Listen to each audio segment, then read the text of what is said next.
Bueno, vamos a comenzar. Buenas tardes a todos y a todas. Gracias por la paciencia. Simplemente un recordatorio de que estamos grabando esta masterclass mediante Zoom, y también en un futuro muy breve se van a poner las tres masterclass a disposición en YouTube. Así que, bueno, hoy tenemos el tema de el diseño, moda y ecofeminismo en el marco de crecimiento. Entonces, eh, le voy a pasar la palabra a María Eugenia, ya va a comenzar, y luego voy a continuar yo. María Eugenia, por favor, gracias. Hola, ¿qué tal? Buenas tardes. Bueno, gracias a quienes están acá destinando un tiempo a esta conversación. Yo soy Eugenia Polecelo, me han visto quizás en las anteriores masterclasses. Esta en particular vamos a tomar un poco más la palabra Miguel y yo, eh, un poco sobre este tema de cómo se trabaja el decrecimiento dentro de el marco conceptual de ecofeminismo, diseño y moda, ¿no? Cómo podemos abordar el tema del decrecimiento desde las correspondientes disciplinas en las que queremos juntar y a desafiarnos a juntar en esta oportunidad. Yo les dejé en el link, un link en el chat para poder responder unos breves preconceptos sobre decrecimiento y ecofeminismo. Lo pueden abrir desde la computadora, si no, también pueden escanear el logo acá y responderlo desde el celular. Esta encuesta va a estar abierta durante los próximos minutos, así que avancen con eso sin problema y en un ratito la vamos a retomar. Así que les sugiero ir completándola y en un ratito la traemos. Es una encuesta igual simplemente para poner unas palabras de preconceptos. Bien, ahora, antes de empezar a hablar de decrecimiento, me interesaba ir como primero a un eslabón previo, porque todos nosotros quizás estudiamos el tema del crecimiento económico a partir de crecimiento, ¿no? En esta clase voy a estar como separando mucho el tema de crecimiento y el artículo de, la preposición, perdón, eh, para diferenciar los conceptos. Ahora voy a estar enfocada más que nada en este crecimiento, de dónde sale esto. Eh, bueno, básicamente tiene una raíz de definición desde la revolución industrial y, por lo tanto, del marco capitalista. El crecimiento se consideraba como tal cuando las economías de los países, particularmente, eh, tenían aumentos del Producto Bruto Interno, ¿sí? El PBI o GDP en sus siglas en inglés. Lo que daba un indicador de separado crecimiento en estos países era únicamente medido a partir de este indicador y sin más. Entonces, los países que no llegaran a ese indicador y sobre todo que no lo pudieran sostener en el tiempo, eran considerados países que ya de por sí iban a estar con bastante más mira para considerarse subdesarrollados, ¿sí? Ahora vamos a ver cómo se termina definiendo eso como desarrollo. Pero para empezar, la mirada capitalista lo que va a buscar es siempre una mirada continua del ascenso sostenido, ¿sí? de dinero, básicamente. En el menor tiempo posible, la mayor cantidad de dinero acumulada y, sobre todo, sin pensar como en todo lo que está asociado a eso, de cómo llegamos a esos indicadores. Es decir, este indicador sigue siendo uno de los que más peso tiene en las economías. Hoy seguimos midiéndolo de esa manera, pero no se asocia del todo con el resto de los indicadores. Y si bien existen maneras de medirlo de otra manera, como a partir de las medidas del desarrollo, también resultan bastante insuficientes, porque seguimos pensando en realidad en términos de crecimiento. Entonces, ¿para qué servían esos indicadores de desarrollo si en realidad nos seguimos rigiendo por el PBI de los países, ¿no? El PBI per cápita. Bueno, entonces están estos otros indicadores que son también clásicos y estos que fueron los últimos desarrollados para el desarrollo sostenible, o sea, de otra mirada del desarrollo, desde una perspectiva más abierta que englobara también las desigualdades sociales y de género y también la conservación de los recursos naturales. Es decir, como para complementar lo que el crecimiento no estaba pudiendo definir del todo, se adosaron estos indicadores como la esperanza de vida al nacer, el índice de necesidades básicas insatisfechas, índice de educación, eh, obviamente cada uno con correspondientes indicadores estadísticos y demográficos, pero en definitiva era como, sí, sí, bueno, el desarrollo lo trabajamos con estos indicadores, pero mantengámonos igual con lo importante que es el PBI, ¿no? O sea, no tenían del todo peso como sí tenía el PBI, o sea, podían existir, pero no estaban teniendo una correspondiente una magnitud en la toma de decisiones. Tampoco lograron hacer eso los objetivos de desarrollo sostenible, si nos ponemos a pensar en ser igual de ambiciosos como fue o sigue siendo en el peso que ocupa el PBI de los países. Las gestiones administrativas y ejecutivas se siguen midiendo con el PBI. Y en segundo lugar, el resto de los parámetros de desarrollo. O sea que seguimos viendo que en realidad el crecimiento es el principal como la obsesión principal que tienen las economías en el mundo. Sin considerar que esos crecimientos se dan a partir de personas y de territorios que van asociados a ellos y culturas. Ahora, después de haber definido el crecimiento, vamos a charlar de qué es el decrecimiento. Para partir de la base, va a significar, por supuesto, que vamos a romper ese mandato de que las economías tienen que ser sostenidamente en un ascenso, ¿sí? Que el Producto Bruto de los países está obligado a mantenerse en ascenso durante la mayor cantidad de tiempo posible. Y sobre todo, lo que tiene o sea, cuando desarmamos este significado, es por supuesto pensar que no queremos una sola manera de definir el crecimiento. Acá muchos me van a decir, bueno, pero es lo que hace viable la comparación entre países. Necesitamos un indicador que pueda ser interconvertible, digamos, entre países para definirnos como tales, no tanto para ver quién es mejor que otro, pero sí para poder medir las economías.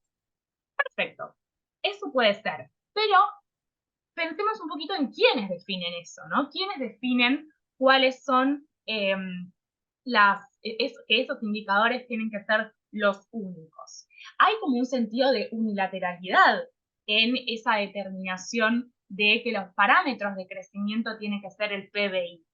De hecho, o sea, lo que se ve cuando se estudia de crecimiento es que según todos los fondos económicos, como el Fondo Monetario Internacional y el Banco Mundial, que son como los principales adictos a esos parámetros, solamente utilizan el parámetro del PBI para definir que los países están bien o mal y la salud que tienen sus economías. Y de esa manera, digamos, es que justifican como las políticas de endeudamiento que plasman sobre países con PBI bajo para supuestamente alcanzar sus niveles, un nivel aumentado de desarrollo, ¿no? Cuando eso no es causa-consecuencia, no es que por endeudar un país y darle préstamos vas a mejorar sus indicadores de desarrollo si solamente te basás en el PBI como indicador de tal. Y además, lo interesante, cuando se estudia cómo se desarrollan los países, es bastante paradójico, porque se suele decir como que o sea, el FMI, por ejemplo, el Banco Mundial, miran solamente al PBI, y en realidad, en los momentos de mayor explosión o auge del sistema capitalista, como fue, por ejemplo, la expansión colonizadora sobre América o otros territorios de Asia, en realidad, si bien se piensa que ese fue el auge en materia económica, eso fue completamente nulo, al revés. ¿Por qué? Porque debido a las enfermedades que iban encontrando por la exploración de otros territorios y la falta de sanidad y de infraestructura para poder garantizar esa viabilidad sanitaria, digamos, la sociedad no estaba con buenos parámetros de vida. Los niveles de desarrollo estaban bastante bajos. Entonces, eso quiere decir que es falaz que el aumento del PBI da como sine qua non el aumento del nivel de vida. ¿Sí? Más allá de estos indicadores que se ven, que estaban separados, los fondos monetarios siguen diciendo, bueno, pero el desarrollo va a poder venir cuando el PBI suba, como que pueden no ir asociados, pero van un poco creciendo juntos. Y eso no es cierto. Eh, por el contrario, los momentos en los que más se mejoró la calidad de vida de las personas y por ende el desarrollo humano, estuvo asociado a inversiones que venían de parte del Estado sobre el sistema de sanidad y los servicios públicos en materia, por ejemplo, de saneamiento de agua, la división de las cloacas con el agua potable. Eso fue lo que realmente aumentó significativamente la esperanza de vida al nacer, por ejemplo.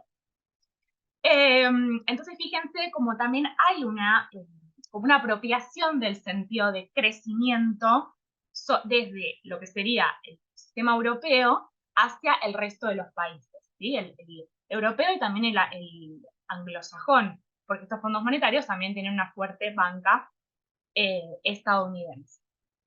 Bueno, avanzando entonces con esto, podemos definir que si el capitalismo es una narrativa construida de como consumos exacerbados que tenemos que tener, de esta idea, ¿no? De que el resultado más importante es que el PBI suba, entonces el crecimiento continuo de eso, de ese PBI, de todas las cosas, de la cantidad de capital acumulado, etcétera, también es una narrativa construida, porque no está necesariamente, según evidencia, asociado a mejoras de la calidad de vida de las personas, como parece ser su correspondiente objetivo, ¿no? Como que la idea de esto es decir, bueno, queremos mejorar el PBI para mejorar la vida de las personas. No es así realmente, hay evidencia de que no es así, hay una obsesión con que el PBI suba, pero no con la correspondencia que eso tiene con el desarrollo humano.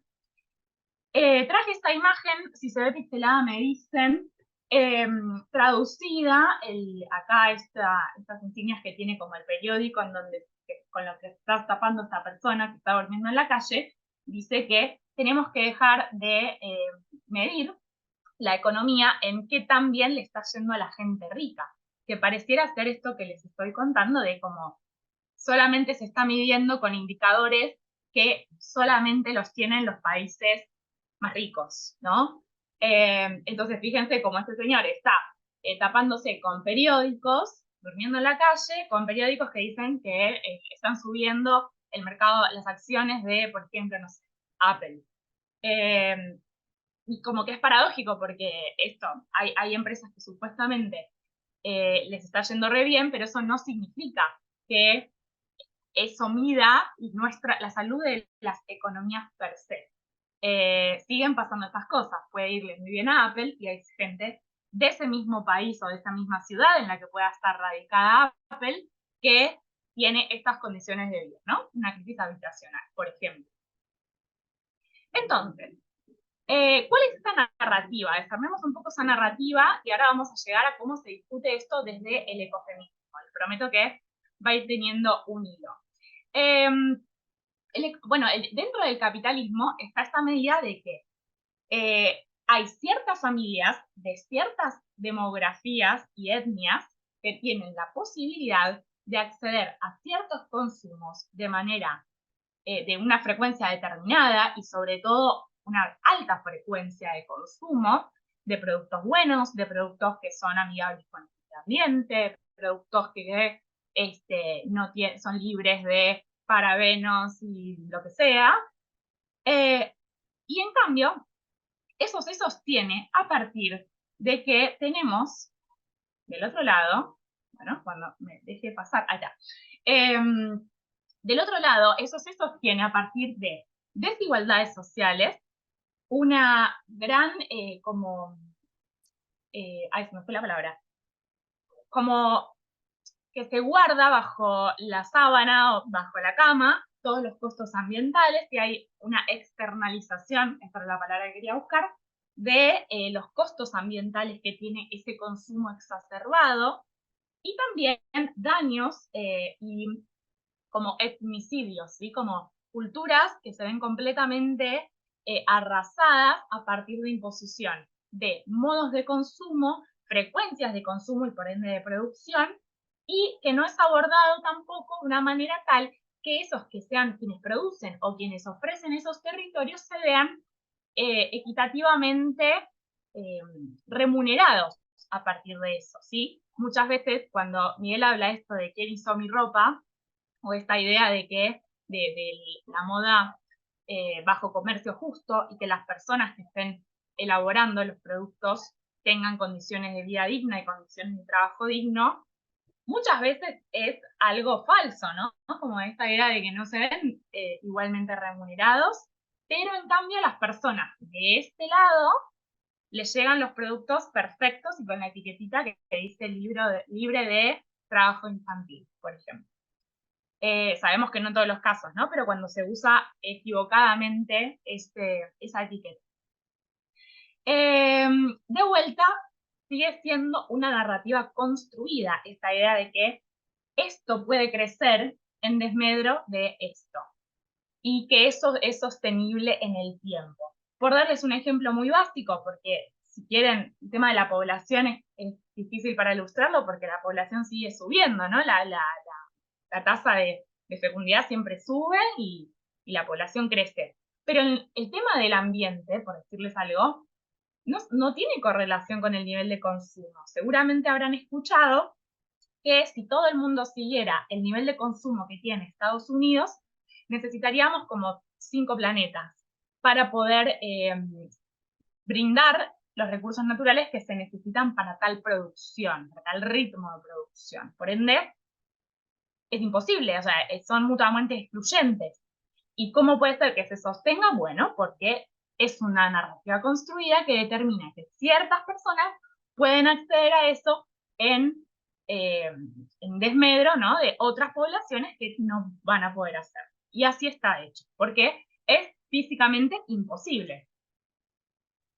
Bien, entonces, ¿y cuáles son como las moralejas que nos quedan de todo este sistema, más allá de estas 3 ideas que les puse, de como desmedro y como vulneración de las comunidades que son autóctonas de los territorios, la exacerbación de las desigualdades sociales y la pérdida de recursos naturales o pérdida de calidad de los recursos naturales?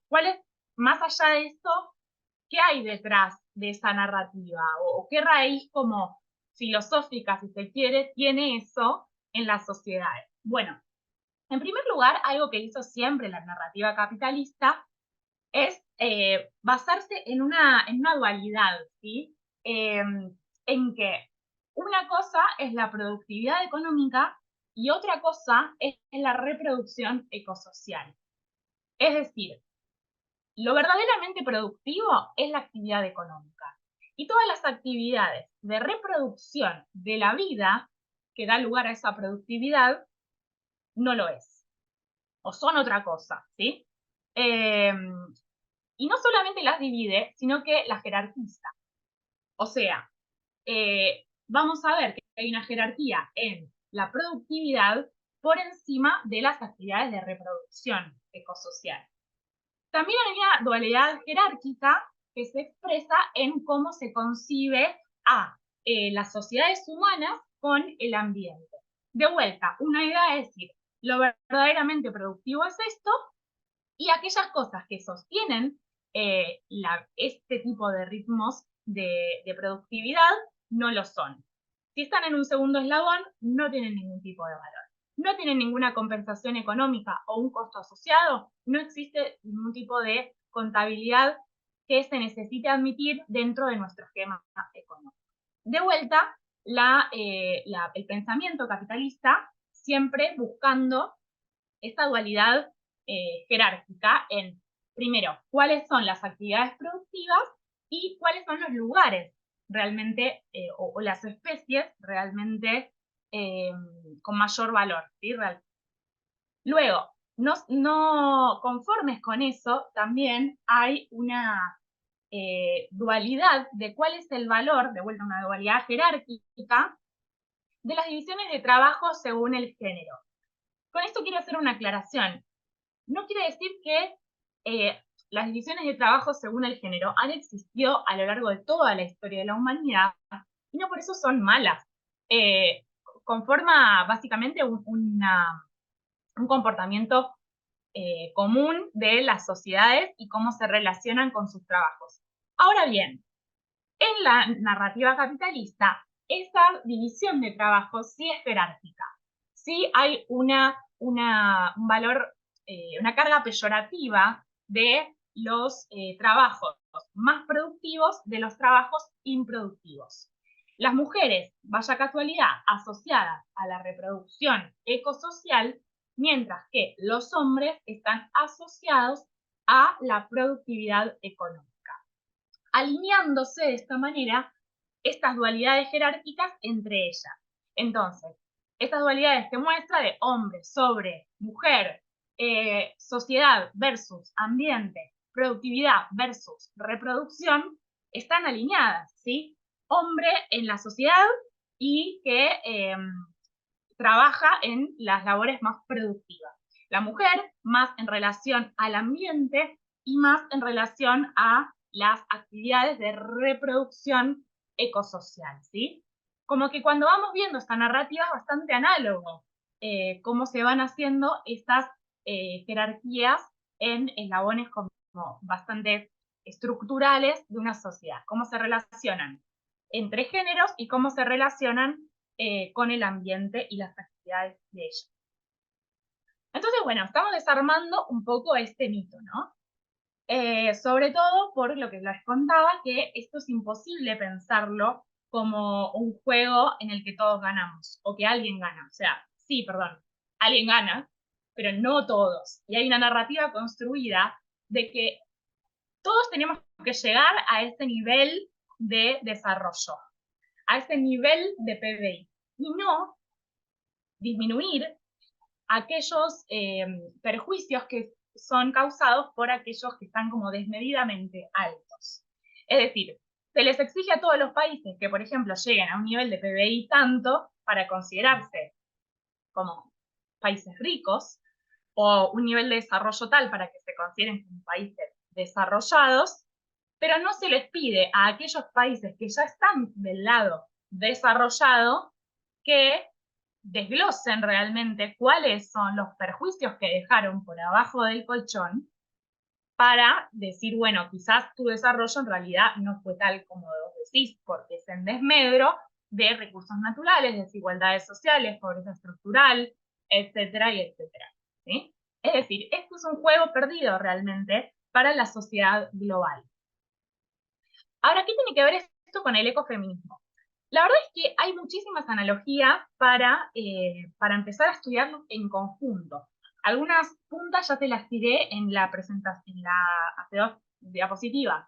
Esta idea de las jerarquías, las dualidades jerárquicas que plantea la narrativa capitalista y que es discutida por el decrecimiento, también, bueno, el ecofeminismo se adosa, ¿sí?, a esta dualidad jerárquica cuando pensamos en esa jerarquía hombre-mujer.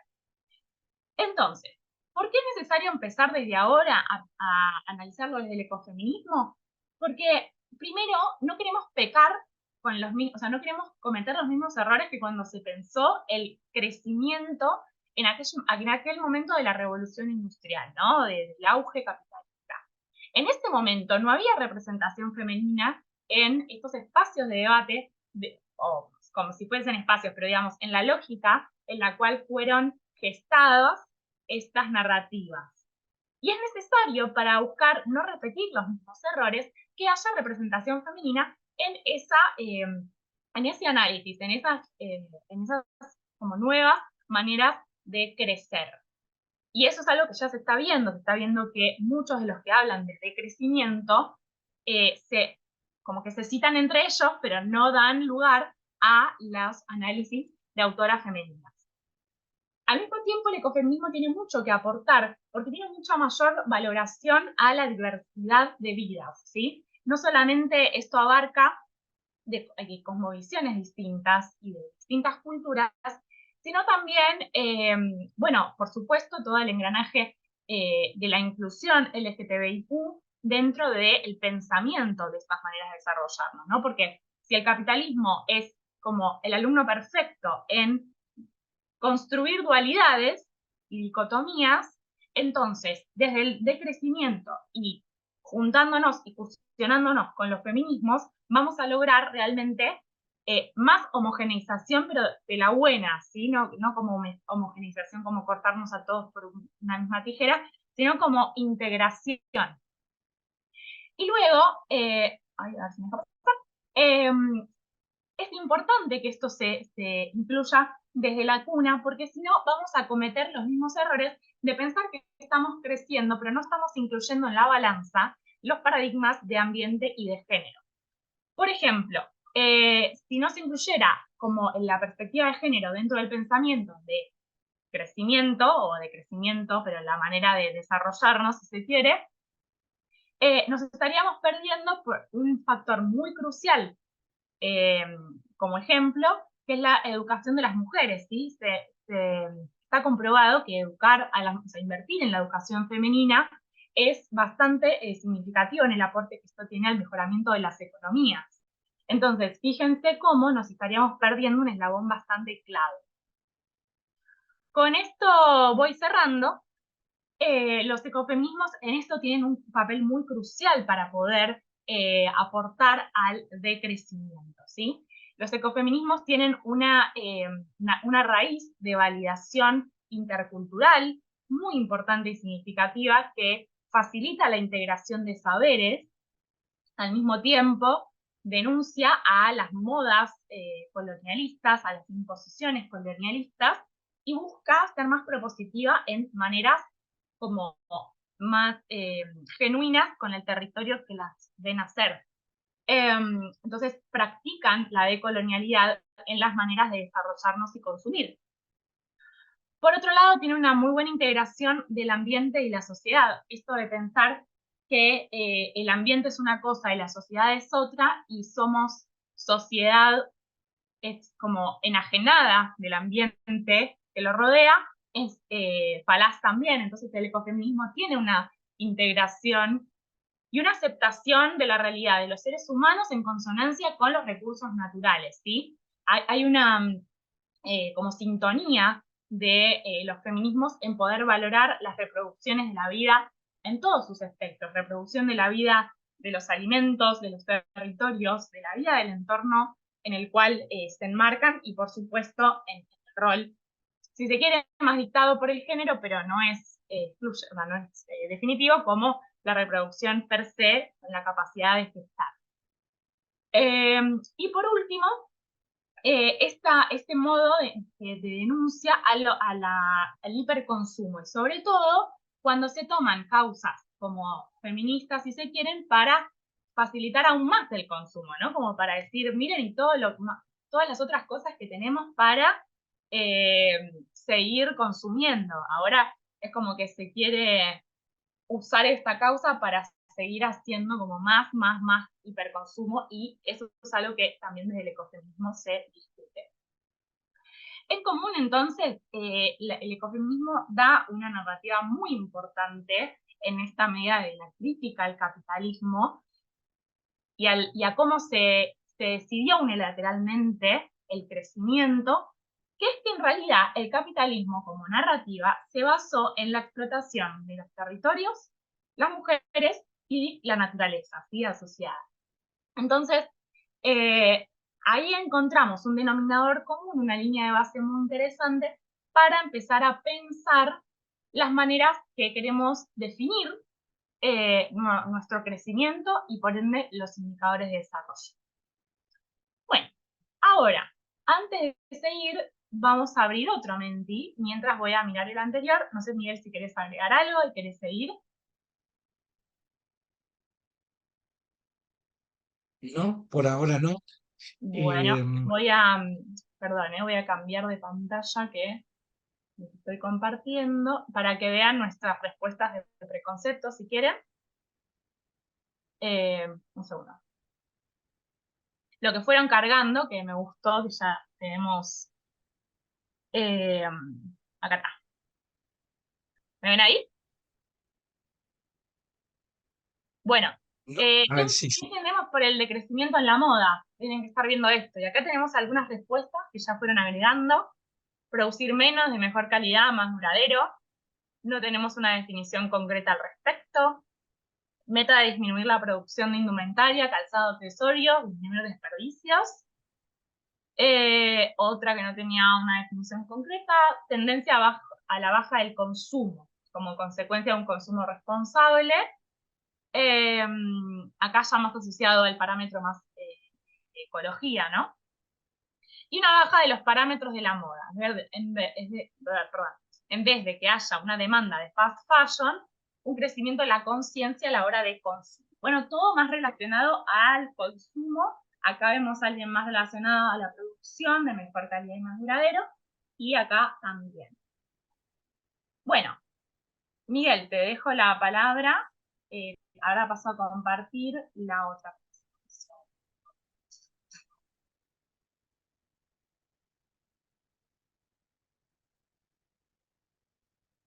Un segundo, ahí estamos. Ok, bueno, continuando con lo de María Eugenia, a mí me toca explicarles esto del decrecimiento de la moda o cómo están relacionados, perdón, ¿no? O cómo están relacionadas cosas. Y para poder entender esta relación entre el decrecimiento y la moda, es necesario tratar de llegar lo más lejos, lo más profundo posible.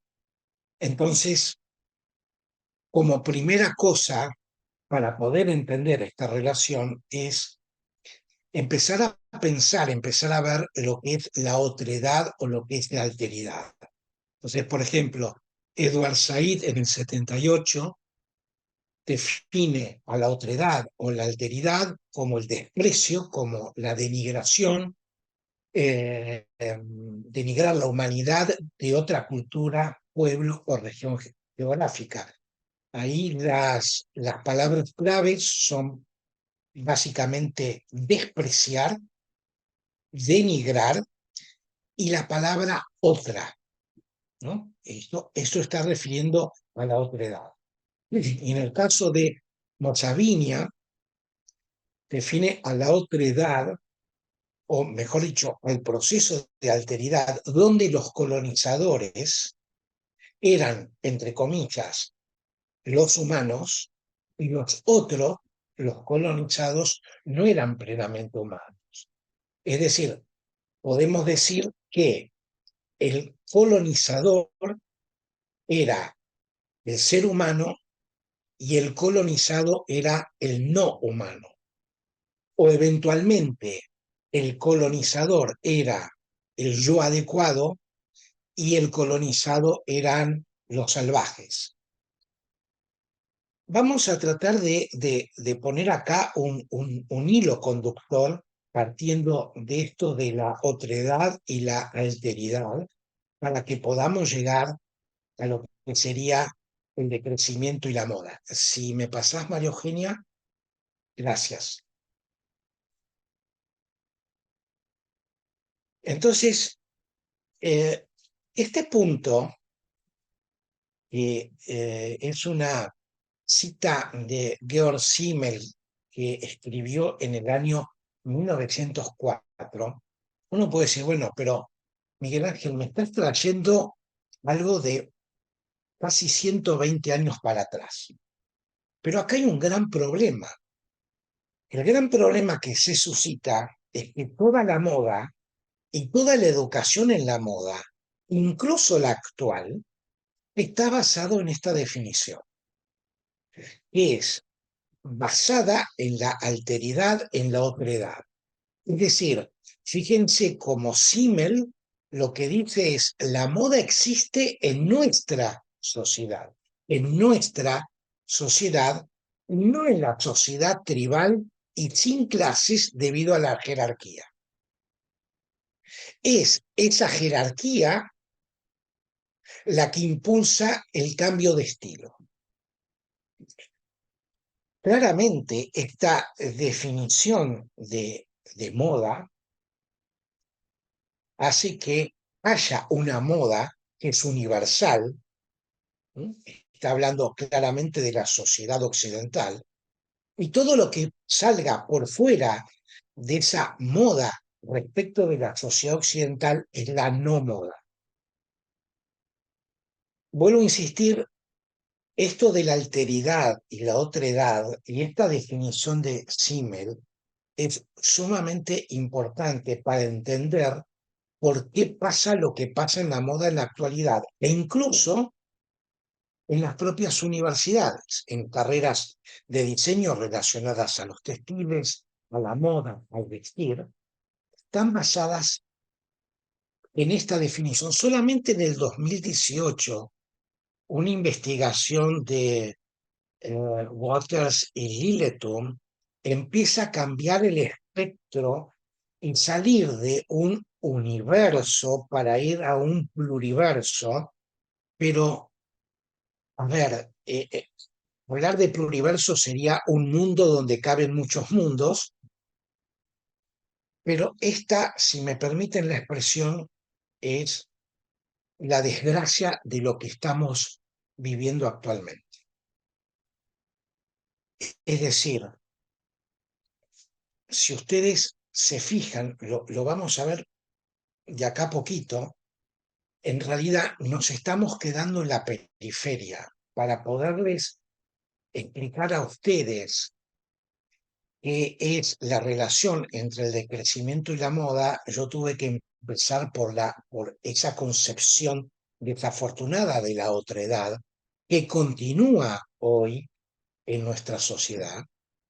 Y en todas las sociedades continúa la otredad, continúa el patriarcado, continúa el racismo. Lo que pasa es que prácticamente ya lo hemos convivido tanto que prácticamente no nos damos cuenta de las cosas que pasan, pero esto hoy existe. Y vuelvo a insistir, me quedo acá porque quiero volver a resaltar de que lo que nosotros vemos que pasa en la moda y en la educación de la moda está basado en esta definición de 1904, cargada de otredad y de alteridad. María Eugenia, por favor. Entonces, María Eugenia recién hablaba del crecimiento de que la calidad de vida de unos se logra a través de otros, ¿no? Volvemos a la otredad, volvemos a la alteridad. Y Sandra Nissen, no es una académica, pero es una investigadora que viene trabajando estas temáticas, ha definido como zona de sacrificio a la combinación entre la otredad y la violencia. Y define a esas zonas de sacrificio como los lugares, entre comillas, lugares que se designan como prescindibles en aras de la actividad económica, que es de alguna manera lo que mencionaba María Eugenia hace un rato. Eh, Ella en un momento dado, cuando estaba esa imagen de la persona tapada con diarios en un banco, dijo, aunque no estaba mencionado, bueno, cuál fue la performance de las acciones y mencionó Apple, ¿no? Eh, y claramente Apple está relacionada al litio, como otras compañías también. Entonces, fíjense cómo hay lugares que no necesariamente son físicos, que son totalmente prescindentes, no nos interesa cuál pueda ser el resultado de esos lugares, pero que se crean prescindentes precisamente para favorecer la actividad económica. María Eugenia, por favor. Y si vamos particularmente a eh, ver qué son las zonas de sacrificio en la moda, a esos lugares los podemos denominar las tradiciones del vestir. Ese vestir, como sus creadores, están asociados a la no moda y son destruidos por y para la expansión de la moda industrial. Es decir, y acá no solamente está lo que explicó María Eugenia respecto de los impactos negativos ambientales, sino claramente está imbuido o integrado el ser humano como tal. Entonces, las zonas de sacrificio en la moda son todas aquellas zonas que se sacrifican en pos de la expansión de la moda industrial. Quieren llamarla moda rápida, llámenla moda rápida, aunque les aclaro que ya no existe esa identificación de moda rápida a determinadas marcas, sino que ya básicamente la industria de la moda per se ya está catalogada como moda rápida. No es solamente Inditex con Zara o H&M o Gap o Levi's o Shein, sino que prácticamente todo el espectro de la moda, incluso la de lujo, ya está catalogada como moda rápida, que acá está catalogada o caracterizada como moda industrial. María Eugenia, por favor.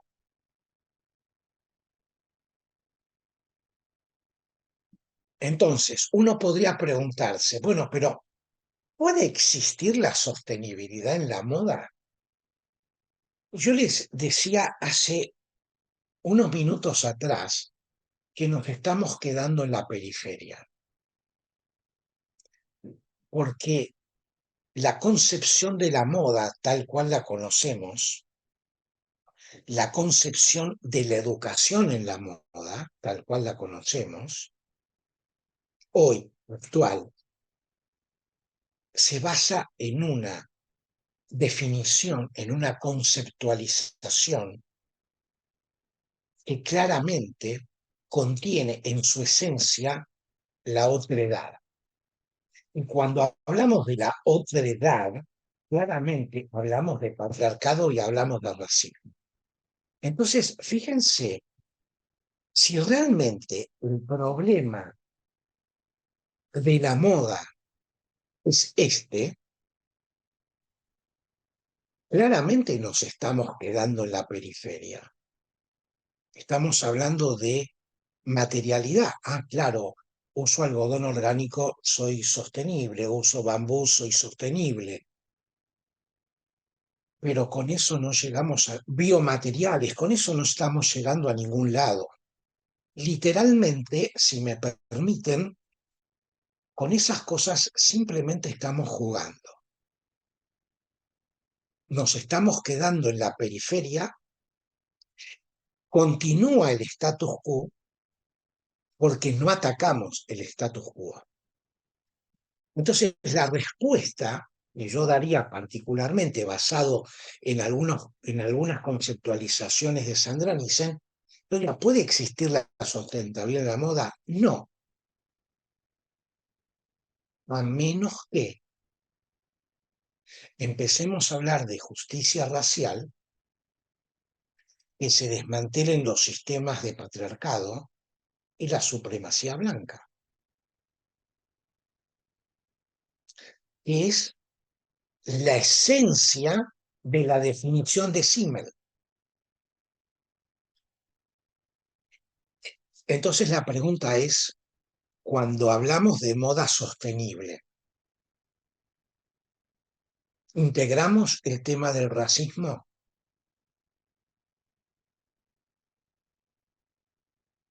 La primer modelo indígena argentina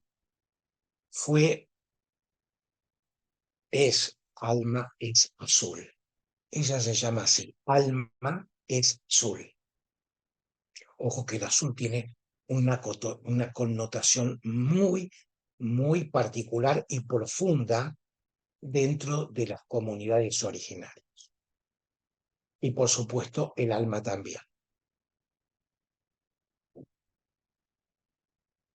Pero a Alma es Azul y a su familia, perdón mi expresión, esto salió, si yo mal no me equivoco, en una entrevista en el diario La Nación en el año 2021-2022, a ella y a su familia eh, las llegaron a llamar negra de mierda, a tal punto, a tal punto que sentía vergüenza de lo que ella era, a tal punto que empezó a averiguar por cremas cosméticas blanqueadoras. Eso pasó acá en la Argentina, ¿eh? Alma es Azul hoy está en Perú. Su origen es peruano, tiene sus dos padres son peruanos, ella es argentina, nació acá. Pero la racialidad está presente. Lo que pasa es que nosotros no nos damos cuenta, primero, porque convivimos y convivimos de hace muchas décadas y porque somos blancos, mejor dicho, deberíamos llamarnos mestizos, pero digamos que somos blancos, entonces nosotros no sufrimos la racialidad. Pero cuando se habla de moda sostenible, de estas cosas no se hablan.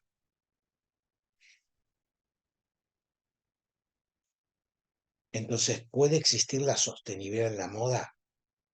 No, al menos que. María Eugenia, por favor. Entonces, si vamos y ahora voy con esto, uno va a decir, bueno, pero a ver, ¿es que alguien habló de racismo? Bueno, a ver, Anita Roddick fue a ver, yo diría una gran empresaria con un alma llena de cosas para el cambio social. Y en el año 2000 escribió un libro que se llama, voy a adaptar el título, Negocios de manera inusual. Pero ya en el año 2000, vamos para 24 años, y dentro de ese libro existe esta página. Dice, gracias por el sueño, doctor King, claramente en relación al discurso que Martin Luther King pronunció, y que es el famoso discurso Yo tengo un sueño, que dice básicamente que él sueña con que en algún momento sus hijos sean caracterizados por el carácter que tienen y no por el color de su piel. Y en esta parte del libro, Anita Roddick, la fundadora de The Body Shop, habla del racismo como parte esencial del cambio social. Entonces, hay alguien que quiere integrar estas cuestiones. Y si vamos ya al decrecimiento en la moda, María Eugenia, por favor, un poco adrede, yo lo llamé de moda, por el de del decrecimiento, lo separé a propósito. ¿Y qué sería el decrecimiento en la moda? Fíjense que lo que apareció recién eh, en el Menti estaba muy relacionado a temas de disminución en la producción y el consumo. Sin embargo, el decrecimiento en la moda,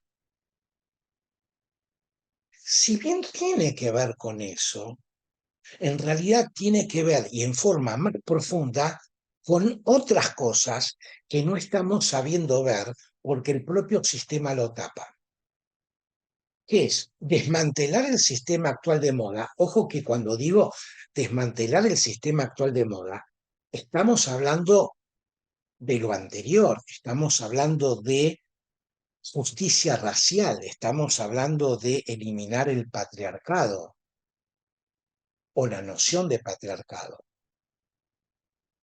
Es lo que sustenta la moda. Y sustituir ese sistema de moda único, universal, salido del eurocentrismo, como válido, como universal, como único, por eso se llama universal, y sustituirlos por un pluriverso, por un mundo de muchos mundos, de sistemas de diseño, de confección que sean justos, locales y decoloniales, que existen. Fíjense que la palabra sustituir tiene un valor extraordinario, porque si yo puedo sustituir algo por otra cosa, es porque la otra cosa existe. Y es lo que no nos estamos dando cuenta, precisamente por cómo venimos trayendo este hilo. La noción de símil con la otredad y la alteridad, pasando por las zonas de sacrificio, en alas de la promoción industrial eh, y del crecimiento económico, como decía María Eugenia, pero existen otros sistemas de moda que la moda los llama no moda y que por lo tanto, como nosotros hemos sido educados en la moda única y universal y válida, no podemos llegar a ver estos sistemas pequeños, locales, yo diría hasta hiperlocales y decoloniales, que tienen una noción muy diferente a la que tenemos nosotros. María Eugenia, por ejemplo, habló de los objetivos de desarrollo sostenible. Permítanme decirlo de esta manera. A ver, yo voy a parafrasear a María Eugenia, y María Eugenia dijo, parafraseándola, no podemos tener un crecimiento infinito en un planeta que es finito. Pero cuando uno escarba en los objetivos de desarrollo sostenible, yo les puedo asegurar que si nosotros lográsemos cumplir con los objetivos de desarrollo sostenible, literalmente estamos fritos. Literalmente estamos fritos. Y la clave de esto está en el objetivo número 8 y más particularmente en sus dos primeras metas,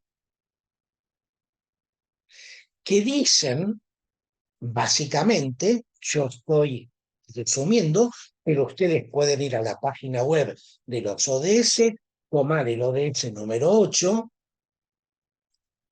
que per se ya se denomina crecimiento económico. Vamos a las dos primeras metas, las resumo y dicen, bueno, no lo dice así, pero uno lo lee. Los países que no son desarrollados tienen que crecer. Ustedes piensen lo que les dijo María Eugenia. Tienen que crecer a un ritmo del 7% anual del PBI.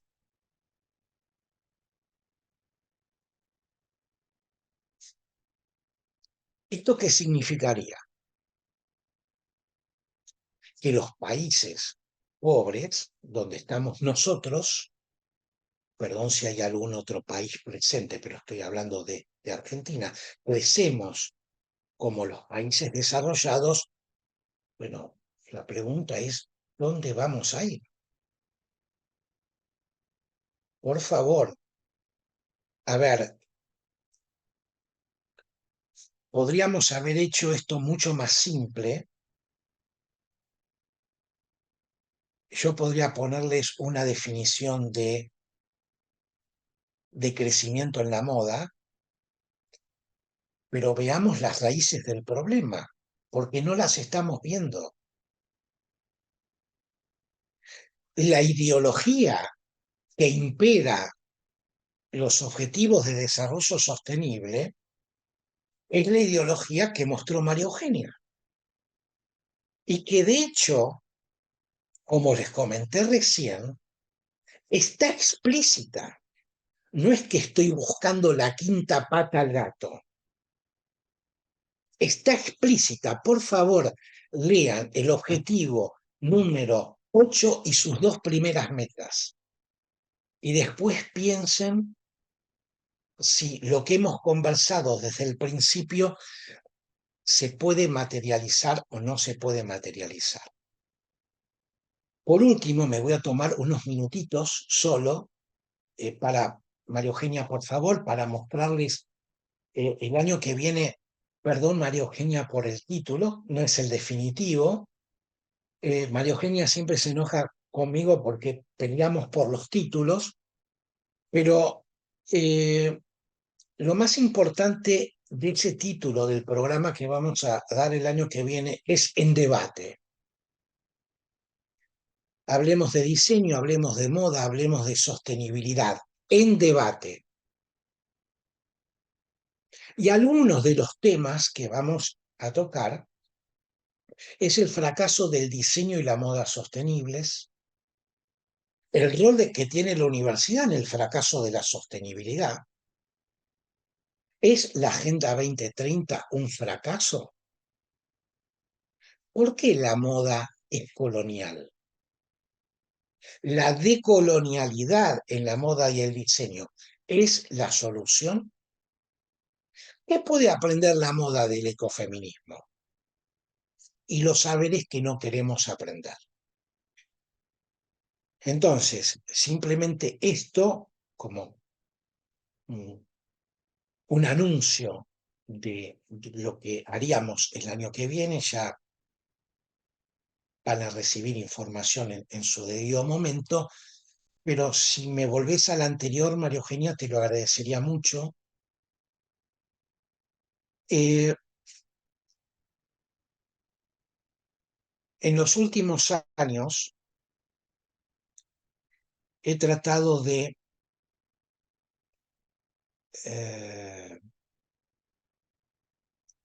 gracias, Juan Pablo. He tratado de hacer en mis clases lo que no debería hacer. Y que es empezar a preguntar por qué, por qué, por qué y por qué. Y fíjense que preguntando qué es el decrecimiento en la moda, me lleva a, y voy para atrás, y voy para atrás, y llego a la esencia o el disparador que disparó todo esto. Quiero aclararles algo. Decrecimiento es un concepto que está hoy bastante conversado dentro de todo, pero el decrecimiento como concepto en sí mismo aparece en 1972, un poquito más de 50 años. No, no es que nace ahora, en 2023, 2022, 2020. Nació en 1972. Lo que pasa es que debido a yo diría, a lo que todos estamos viendo de esto que menciona María Eugenia de la calidad de vida de unos es no calidad de vida para otros, es retomado el concepto en el 2001, hace más de 20 años, principalmente por activistas ambientalistas. Entonces, hay que llegar al fondo de la cuestión. Entonces, por ahora, nada más. No sé, María Eugenia, si teníamos el otro menti o no teníamos el otro menti. No, porque solamente abrí uno al final, Ok, pero me pareció perfecto. completo igual. Ok, perfecto. Ok. Igual estábamos de Sí, crecimiento, no es solo menos producción y menos consumo. Menos producción y menos consumo no estaríamos atacando el status quo. ujú, Entonces, hay que ir al fondo de la cuestión y tratar de empezar a integrar, a comunicar, a educar este tipo de cosas. Entonces, tanto María Eugenia como yo estamos disponibles por si hay algún comentario de ustedes o si hay alguna pregunta. Podés dejar de compartir en todo caso, María Eugenia. sí, ahí dejé de compartir. em, y eso, abiertos a cualquier pregunta. Yo creo que abro las preguntas disparando esto, ¿no? ¿Qué tanto, qué tanto plantearon esto más allá de la idea como abstracta del decrecimiento? Digamos, es muy difícil deshacernos de ese preconcepto porque crecimos a partir de este dualismo jerárquico desde nuestras educaciones, ¿no? Eh, y es muy difícil empezar a desarmar ese modo de consumo y ese modo de ver la otredad, como decía Miguel, así un poco ese mismo ejercicio que empezó a hacer el feminismo en las sociedades. Y estamos como siempre en un gradiente, ¿no? De que es muy difícil pensar que todo se cambie de un día para el otro, pero al mismo tiempo tenemos que hacer el ejercicio de, en cambios concretos, empezar a realizarlos. Entonces, la invitación que tengo como para abrir también las preguntas es, ¿cómo consideran que el decrecimiento, bajo estos conceptos que introdujimos, eh, entran en lo concreto, en sus actividades o la manera de, digamos, de actuar per se, la manera en la que se sienten productivos en el sistema en el que estamos de momento? Un poco como para invitar y facilitar ese debate también. Eh, no sé si alguien quiere empezar.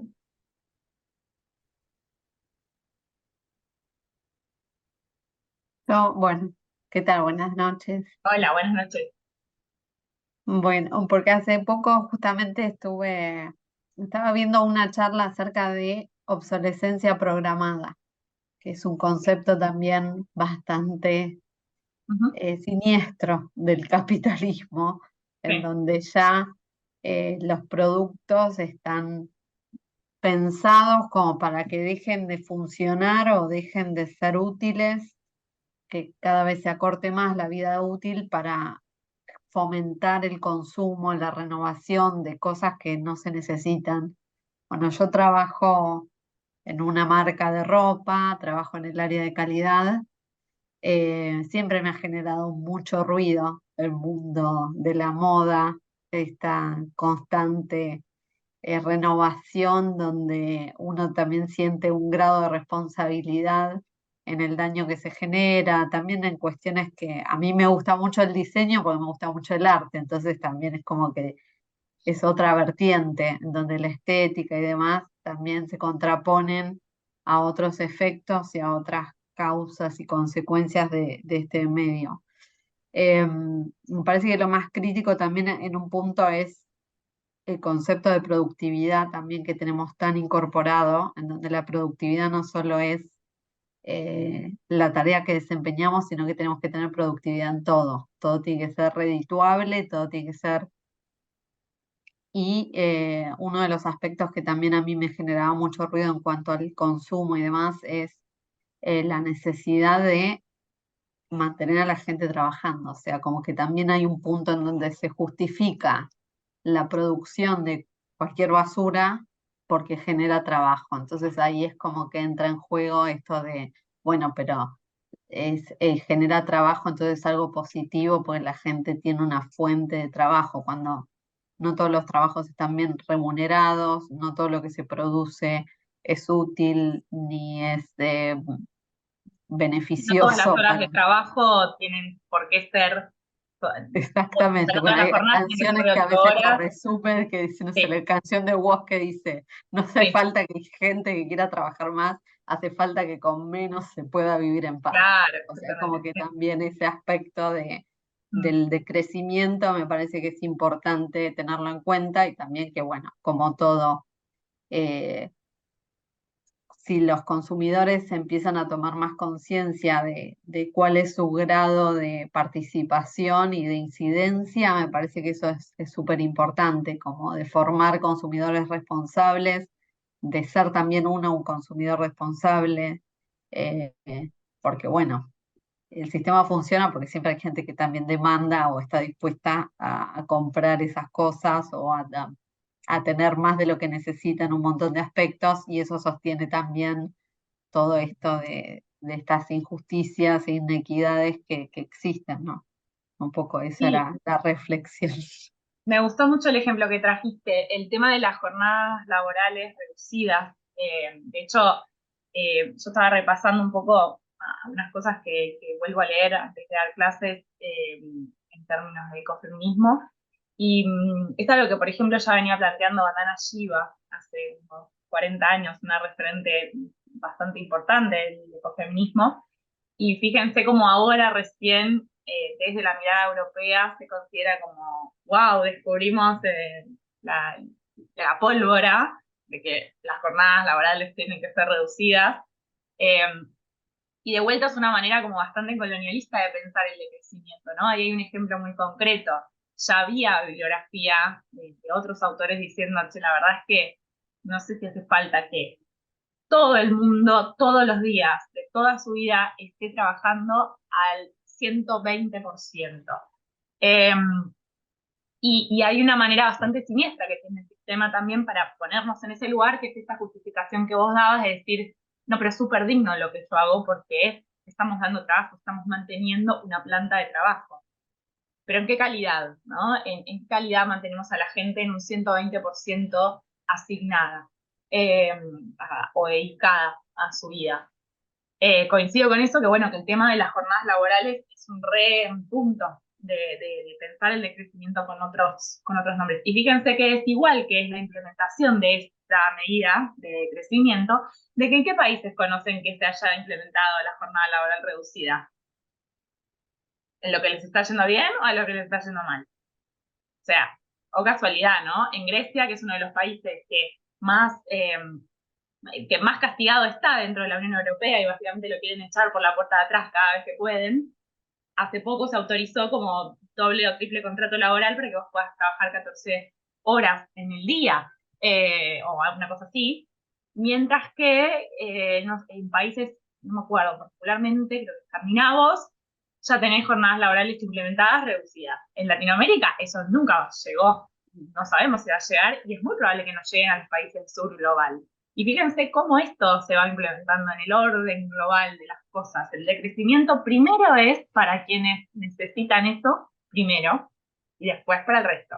Justamente a muchas veces esas jornadas laborales reducidas se sostienen a partir de trabajos exacerbados en el sur global.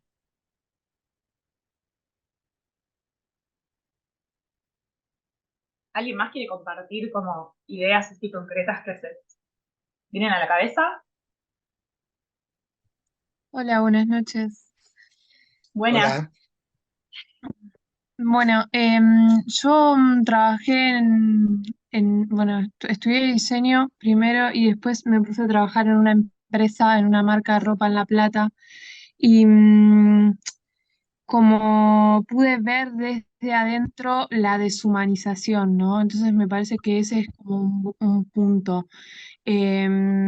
Después, gracias a las posibilidades que tengo, me pude venir a vivir al campo, a Las Flores, a un pueblo, y claro, acá empecé a ver como otro concepto del tiempo directamente. Entonces, em, como si las personas, o sea, si tenés más tiempo, quizás estás más conectado con vos mismo y ahí podés como enfocarte en eso y de repente compartirlo con la sociedad, pero si te dicen tipo 9 horas por día lo que tenés que hacer, como que después llegaste, dormís y de alguna forma como que las personas están como muertas, como haciéndole caso a un empresario, no sé.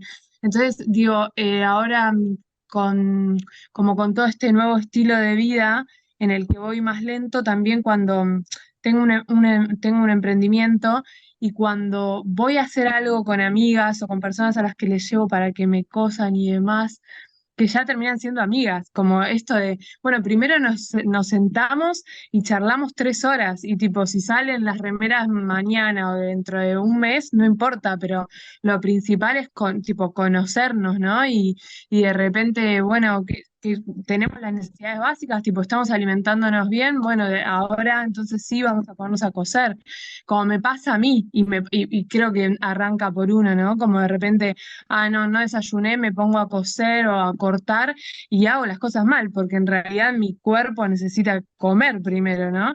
Entonces como creo que va como muy desde como muy, muy, muy chiquitito a lo macro y un poco compartir eso con las personas que tengamos alrededor. Y bueno, y ojalá escale, como yo ahora con todo esto que ustedes comparten, digo, me tendría que hacer un momento, este pueblo es textil. Tipo, hay muchas personas que cosen, pero claro, les traen desde Buenos Aires el trabajo y hoy me decían, tipo, lo poco que les pagaban y las jornadas laborales largas que hacen, tipo, desde su casa, ¿no? Pero bueno, como que las personas dormidas, así como, bueno, no, tengo que hacerlo y ya. Y de repente yo tendría que dedicarle un tiempo a investigar y a poder conversar un rato con todas esas personas o con algunas de esas personas como para que se modifique algo, ¿no? Como compartir todo esto que estamos hablando con realmente las personas que están ahí en las obreras, ¿no? Total. Está bueno esto que trae. Lo- Hago como un denominador y le abro también a otras personas que quieran agarrar. A mí me sorprende muchísimo cómo tenemos bastante instalada esta idea de, bueno, no sé, y yo me meto en ese grupo, ¿no? Bueno, paso el almuerzo y sigo trabajando y como que terminó esto y voy a seguir trabajando y lo que sea. Como que esta idea que, eh, como vos decías, suspendo mis necesidades básicas para después empezar otras cosas, ¿no? Para trabajar en particular. Como que tenemos esta idea también instalada de una culpa bastante grande que le debemos a esa productividad y que por satisfacer unas necesidades muy básicas estamos incumpliendo con esa productividad. Es como muy falaz, pero está bastante metido dentro de nuestra mente porque crecimos con esa idea. Fíjense cómo percola la idea de productivismo, como la oda al tiempo dedicado eh, al trabajo y que supuestamente implica remuneración, que nos da culpa satisfacer necesidades muy básicas, como puede ser almorzar, dormir, comer, desayunar, buscar a nuestros hijos en las escuelas, que nos sentimos culpables de realizar nuestras actividades más básicas de supervivencia y reproducción de la vida en desmedro, ¿no? O sea, para trabajar más. Es como muy interesante cómo percola eso a nivel del sesgo individual que tenemos. Fíjense ustedes cómo Zaira, ¿verdad? ¿Se pronuncia así? Ok, cómo Zaira pudo comprobar una zona de sacrificio cuando ella habla de deshumanización, está hablando claramente de una zona de sacrificio. Y fíjense, de alguna manera, los componentes de Zaira y de María Eugenia. Una zona de sacrificio en aras de la productividad, o sea, de la actividad económica. Fíjense que no en vano estas cosas salen. Y esto a mí me lleva a una pregunta, porque el tema de la deshumanización obviamente se provoca, se promueve por el tema de la actividad económica. Y dentro de la actividad económica uno puede empezar a preguntar cuánto es suficiente. Esta es una respuesta individual.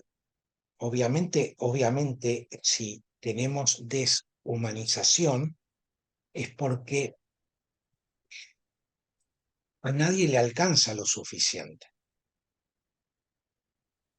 Pero en el fondo, la pregunta es, ¿cuánto para cada uno de nosotros significa suficiente? Defino suficiente de tal forma que tengo que, entre comillas, explotar a otro ser humano. Es muy complicado, Zaira, pero bueno, esto también es la otra edad, es el otro, no soy yo. Esto también se da, quizás no de una forma deshumanizante, pero se da en la relación de los diseñadores con los pueblos indígenas. Hay una especie de superioridad por venir nosotros de una cultura donde prevalece la educación formal. Pero yo soy muy viejo y me acuerdo que mi papá me decía, la mejor universidad es la universidad de la vida. No le faltaba razón.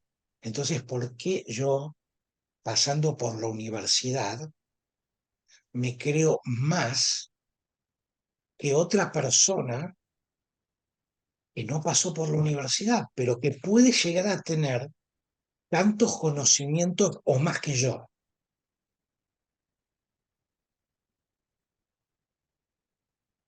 Sí, me gusta esa idea que trajiste, Miguel, de llevárnosla individualmente, porque no deja de ser como algo bastante incómodo de transitar realmente, eh, a pensar como cuánto es suficiente, realmente.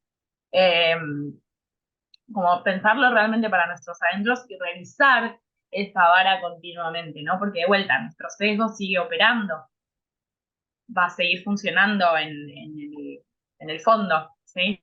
Como cuando la computadora dice tal cosa está funcionando de fondo, bueno, ese sesgo está operativo. Y, y es importante, justamente entendiéndonos a nosotros como limitados también, los días tienen 24 horas y la vida dura incierto, porque todo puede pasar, ¿no? Eh, Revisar ese sesgo continuamente. Y fíjense cómo llegamos como una onda más filosófica de una pregunta que parecía como súper académica, pero bueno, cómo es el crecimiento en la moda. Pensando, el ecofeminismo trae esto en realidad, como que revuelve bastante las ideas y de golpe te saca de la sopa el ingrediente que pensaste que menos estaba. Y bueno, nada, me parece súper rica esa pregunta, también me la hago a mí, un montón de veces. Eh, Así que espero, bueno, nada, también que les sirva como de reflexión para cualquiera de sus actividades, ¿no? En nivel personal, o sea, productiva en términos de la actividad que generen o lo que hagan, en reproducción o producción. Hay otra cosa más que quisiera que piensen, porque nosotros estamos muy gobernados por la noción del éxito. Primero, pensar qué es el éxito. ¿Qué significa el éxito para cada uno de nosotros? ¿El éxito qué es? Tener un emprendimiento y ser exitoso a través de las ventas, etcétera, es factible, no es una crítica, es la decisión personal de cada uno. Pero esto lo quiero enganchar con otra cosa, y que es el tema del legado. ¿Cuánto es suficiente? ¿Qué noción de éxito tenemos? ¿Y qué legado vamos a dejar?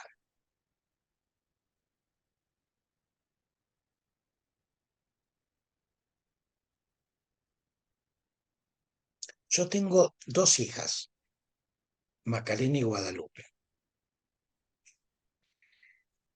La verdad es que yo me puse a pensar varias veces en esto, y la verdad que a mí me incomoda muchísimo, pero mucho,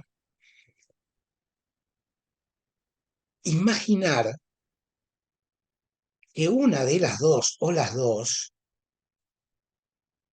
vengan alguna vez y me pregunten: papá, ¿te acordás cuando el mundo se desmoronaba? ¿Vos qué estabas haciendo?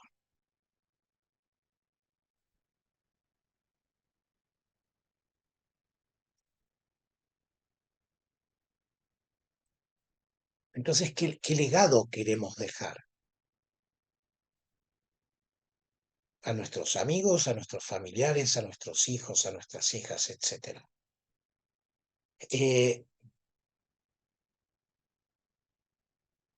El legado, y que hay mucha gente, de rescatar a esos pequeños mundos que hoy existen y que el sistema donde nosotros estamos adentro invisibilizamos.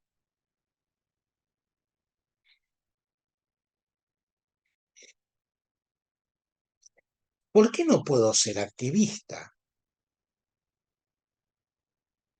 Bueno, Gabriela en la primer masterclass habló de activismo. A mí me quedó, pero todos podemos ser activistas desde nuestro propio rol.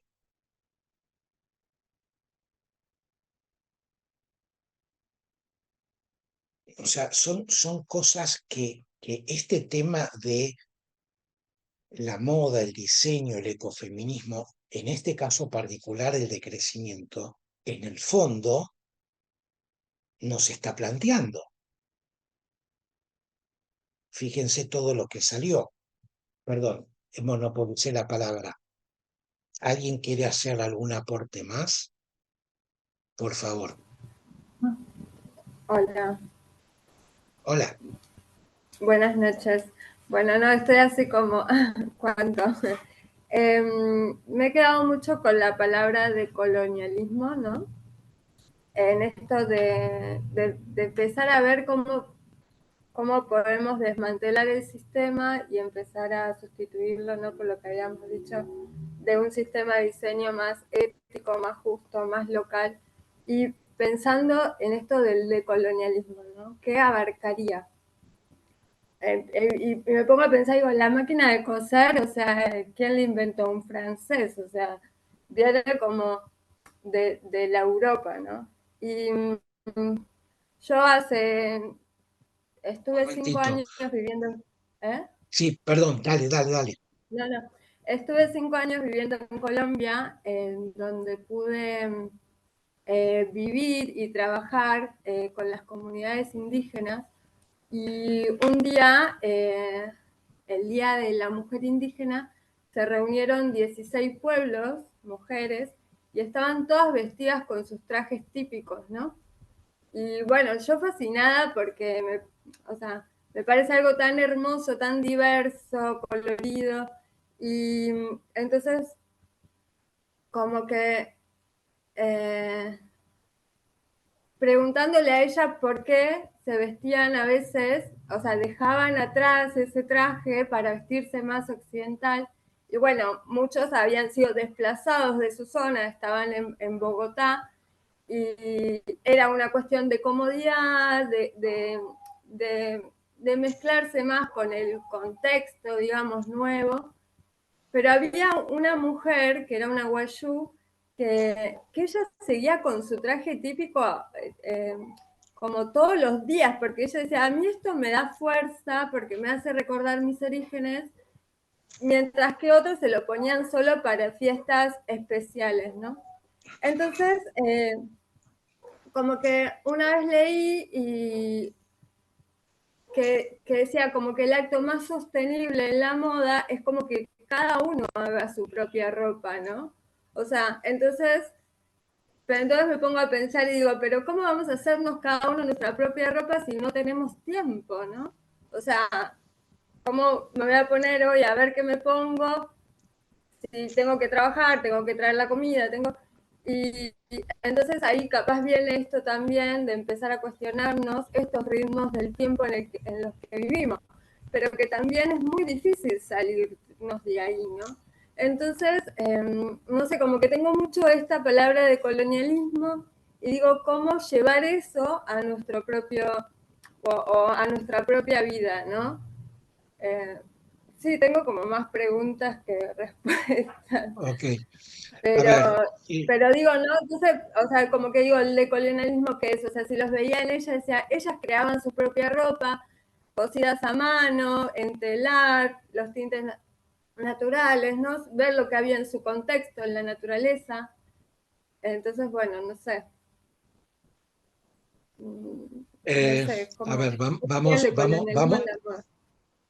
Estefanía, vamos por partes. Vos hablaste de la máquina de coser que le hicieron los franceses. La máquina de coser es simplemente una automatización de la costura. Ahora, vayamos más atrás. Para hacer la máquina de coser, alguien tuvo que inventar la costura. Y alguien tuvo que inventar, entre comillas, la aguja y el hilo. Entonces, yo preguntaría, no te lo pregunto a ti particularmente, pero preguntaría, ¿quién inventó la aguja y el hilo? Y ustedes se van a sorprender.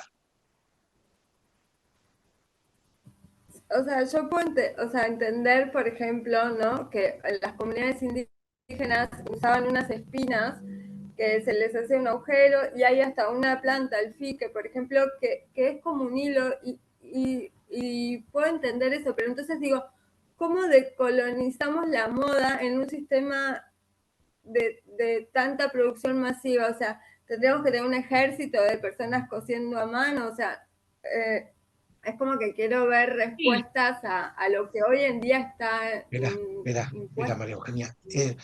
A ver, eh, déjame terminar la idea, Estefanía. Ahora voy con la decolonización. Eh, la aguja y el hilo lo inventaron los aztecas. Es decir, mucho de lo que nosotros conocemos hoy son conocimientos originarios. Es decir, que si te pones a pensar cuándo existieron los aztecas, el hecho de inventar la aguja y el hilo, que no fue una aguja y un hilo, pero fue el sistema, aguja-hilo, ellos eran científicos a su manera. No, y uso la palabra científicos muy conscientemente. De colonialidad, uno podría pensar, bueno, es que tenemos que volver a antes de la colonia, no es eso, sino simplemente empezar a desmantelar, destruir, sacarnos de encima aquellas cosas que creó la colonia y que ha hecho del mundo el mundo en que vivimos. Patriarcado, lo que vimos en decrecimiento, patriarcado, racismo, lo que estuvimos discutiendo recién de un estilo de vida, qué estilo de vida necesitas. A ver, a esas cosas, para hacerlo simple, nos lleva la decolonización. A ver, necesitamos decolonizar la universidad, porque particularmente en diseño es todo eurocentrista. Las universidades en general en Latinoamérica copiaron el modelo europeo y se forman profesionales eurocentristas, coloniales, reduccionistas, modernistas, capitalistas. Entonces, a ver, hay un ejemplo, hay una materia electiva en la UBA que es sobre el territorio y resulta ser que en un cuatrimestre tienen la visita solo de un indígena. ¿Cómo es posible? Si me hablas de territorio, Dayana, ¿estás ahí, Dayana? Sí, acá Bueno, estoy. podrías hablar vos un poquito de esto, ¿no? Se mandó al frente. Sí, eh, estaba escuchando también las preguntas y se me venían un montón de cuestiones, es cierto, cómo los conocimientos de las comunidades y de ciertos territorios son invalidados, no son reconocidos. Y esto sucede también por esta jerarquización que tiene que ver con el racismo, donde nos categorizan como inferiores. Esto de no humanos, casi humanos, eh, tiene que ver con toda esta lógica para sostener a ciertas personas en el poder, a ciertas estructuras. El racismo hoy se mantiene por esa promesa, que es una frase que también mencionas mucho, Miguel, de obtendrán más porque eventualmente habrán otros que obtengan menos. Entonces ahí está la lógica que se traslada a todos los ámbitos de nuestra vida, desde nuestro ser, desde cómo pensamos, cómo vestimos, cómo vivimos, cómo comemos. Hoy yo lo empiezo a ver en tantos ámbitos que antes no era consciente. Y también pensaba en esto de la moda. Cuando hablé sobre el racismo, yo decía, estoy como llegando a una conclusión de que la moda no es importante para las comunidades, no tiene ningún lugar relevante. La moda para mí hoy es un lujo. Yo veo a las personas con su vestimenta tradicional, que también responde a ceremonias sagradas. Y muchas veces, aunque no sean de telar, aunque no sean de fibras naturales, lo implícito, por ejemplo, acá en las comunidades andinas son los colores. Entonces vemos la pasamanería, las flores, que pueden ser artificiales, pero está con lo que tengo manifiesto mi identidad, hago alusión a ella, y está también este prejuicio, esta vista que las miran raro, muchas veces es difícil sostenerse en esa vestimenta, porque te hacen desde comentarios hasta la vista incómoda de las personas. Obviamente, como mencionaba Estefanía, eh, es admirable a esas mujeres que usan a diario, porque ya lo tienen tan asimilado, pero he visto acá a tejedoras jóvenes. Estaban esperando a una amiga en la terminal y ella me dijo que me apurara a irla a buscar porque se sentía muy incómoda y solo tenía un sombrero y un rebozo. Entonces la gente se acercaba a preguntarle de qué país era, por qué se viste así, como también sucede al contrario.